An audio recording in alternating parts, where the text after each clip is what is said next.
Santos casados. A santidade no matrimônio ao longo dos séculos. Prefácio do autor. O casamento e a família, nos tempos de hoje, tanto e talvez mais que outras instituições, tem sido posta em questão pelas amplas, profundas e rápidas transformações da sociedade e da cultura. É isso que afirma a introdução à exortação apostólica Familiaris Consortio, de 22 de novembro de 1981. Nos anos que se passaram desde então, a situação do casamento tem se tornado ainda mais crítica. Trata-se de uma crise severa, não apenas em relação a casos concretos e objetivos, mas como instituição em sentido amplo. Em muitos países, 1 a cada 2 ou 3 casamentos se desfaz, e inúmeros jovens casais vivem juntos sem o benefício de uma certidão de casamento, para não falar no sacramento do matrimônio, ao menos enquanto é bom para ambos, até que não seja mais e cada um siga o seu caminho. Por que isso acontece? Seria apenas falta de comprometimento exigido quando uma pessoa se une a outra em uma união indissolúvel? Ou a situação do mundo é tal que torna impossível viver num casamento indissolúvel e genuinamente cristão, de acordo com as exigências de Deus, de Jesus Cristo e da Igreja? Preocupados, muitos sacerdotes se perguntam: como é possível, ainda hoje em dia, um casal manter uma vida matrimonial feliz, fiel e amorosa até a morte, e, portanto, boa tanto neste mundo quanto no próximo, e ao mesmo tempo lidar com todos os problemas relacionados à melhor conduta de um casamento cristão, por exemplo, a legítima e responsável transmissão da vida, alvo de inúmeros debates hoje em dia, a formação e educação dos filhos, ou a fidelidade matrimonial perfeita, tão enfaticamente exigida por Cristo no Sermão da Montanha? Será que os santos que viveram o matrimônio podem nos oferecer alguma solução? Ou será que, em relação a esse assunto, também participam conosco da natureza humana, como diz o Concílio Vaticano II sobre os santos em geral? De qualquer maneira, em muitos aspectos seria certamente bastante elucidativo investigar a vida de santos e beatos casados e ver como eles lidavam com os problemas que surgiam em seus relacionamentos. Acaso o matrimônio de santos e beatos sempre correspondeu ao que se entende por casamento cristão e suas exigências nas Sagradas Escrituras e nos documentos magisteriais da Igreja emitidos por concílios, assim como nas encíclicas papais? Ou também apresentava separações e o uso impróprio do casamento? Podem os casais cristãos de nossa época aprender mais sobre a maneira pela qual os santos casados viveram como esposos e esposas e lidaram com as dificuldades surgidas no caminho? Diante do tema dos santos casados, surgem questões como estas, uma após a outra, e, no entanto, logo são deixadas de lado, com a observação de que, no fim das contas, santos casados são raríssimas exceções. Será que são mesmo?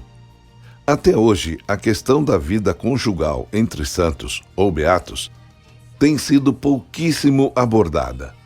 Apenas um livrinho italiano, I Santi Sposati, que inclui os perfis de 10 santos casados, chegou ao conhecimento do presente autor, além de um capítulo do livro Vida Conjugal, do livro Os Santos no Cotidiano, de Walter Nigg, que lista 8 casais santos e apresenta em poucas linhas a vida de cada um. Todavia, será que não existem mais do que 8 ou 10 santos casados? Nossa busca por tais testemunhos nos tempos antigos, modernos e contemporâneos encontrou quase uma centena desses casais, em que um ou ambos os cônjuges foram santificados ou beatificados pela Igreja. Mais uma vez, impõe-se a pergunta: será possível demonstrar aos casados de nossos tempos, através do exemplo das vidas desses santos e beatos, como é possível se santificar, não a despeito do casamento, mas precisamente por meio dele? Sobre isso, em seu livro Vidas Conjugais, recém-citado, o falecido teólogo protestante Walter Nigg escreveu as seguintes linhas: é errado afirmar que o casamento não permite ao cristão obter a perfeição espiritual. Se essa visão estivesse correta, o matrimônio seria, então, o mais desprezível dos sacramentos. Nós consideramos, ao contrário, e com a devida ênfase, que o casamento é também um caminho para a santidade. Por que não seria? Defendemos essa posição contra a ridicularização cínica que o mundo contemporâneo impõe sobre as intimidades conjugais, mas também contra a depreciação teológica do matrimônio, motivada por um ideal artificial de ascetismo. Em vez disso, defendemos com firmeza a crença de que matrimônio e santidade podem caminhar juntos, pois estamos convencidos de que apenas essa compreensão poderá refrear a presente dissolução do matrimônio. Trata-se então apenas de saber em que estado, no casamento ou no celibato consagrado a Deus, é mais fácil santificar-se. As palavras de São Paulo, na primeira epístola aos Coríntios, são oportunas, e o ensinamento do Concílio de Trento é igualmente oportuno, mesmo hoje em dia. Se alguém disser que o estado matrimonial é mais vantajoso que o estado de virgindade e celibato, e que é melhor unir-se em matrimônio do que permanecer na virgindade e celibato, seja anátema. De qualquer maneira, conhecer a vida dos santos e beatos casados pode e deve nos ajudar a colocar um fim na presente dissolução do matrimônio.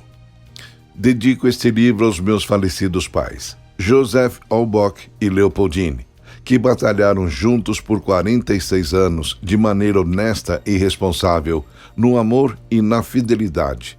Na verdade, em tempos árduos e penosos, principalmente durante as 2 guerras mundiais, para viver um matrimônio verdadeiramente cristão.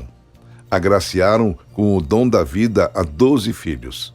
3 deles faleceram ainda na primeira infância, em sua inocência batismal. Os outros 9 foram criados de tal modo que, entre eles, 4 acabaram se consagrando a Cristo e a sua igreja, no sacerdócio ou na vida religiosa, enquanto 5 transmitiram as bênçãos da vida e da fé católica através da vocação do matrimônio cristão. Quanto ao conteúdo deste livro, o autor gostaria ainda de fazer mais uma observação. Um ou outro leitor pode perceber que entre os casais santos da Bíblia e os primeiros casamentos cristãos há um intervalo de quase 300 anos. Surge então a pergunta: não havia casais santos durante os primeiros séculos cristãos? Sem dúvidas havia, mesmo em meio às violentas perseguições aos cristãos. O romano Tito Flávio Clemente e sua esposa Domitila, por exemplo, permaneceram firmes em sua fé cristã e em seu matrimônio indissolúvel, e condenados por um parente, o imperador pagão Domiciano, tiveram seu sangue derramado como mártires em 95 DC. Também devemos mencionar Perpétua e Felicidade, celebradas pela Igreja no cânone romano da missa. Perpétua, filha de um patrício, tinha 22 anos e era casada. Com seu filhinho nos braços, foi presa porque recebera o batismo. Junto com Felicidade, que era escrava, e outros cristãos, foram jogadas às feras durante um espetáculo na grande arena de Cartago, em 7 de março de 202. Seu heróico testemunho de Cristo fez com que muitos pagãos também aceitassem a fé cristã. A tradição não menciona o marido de Perpétua e se ele também tornou-se cristão. Só encontramos o primeiro casal santo chamado pelo nome e retratado em detalhes em meados do século IV. São Basílio, o Velho, e sua santa esposa, Emília. Festa dos Esponsais de Maria e José, 23 de janeiro de 1994. Ferdinand Olbock.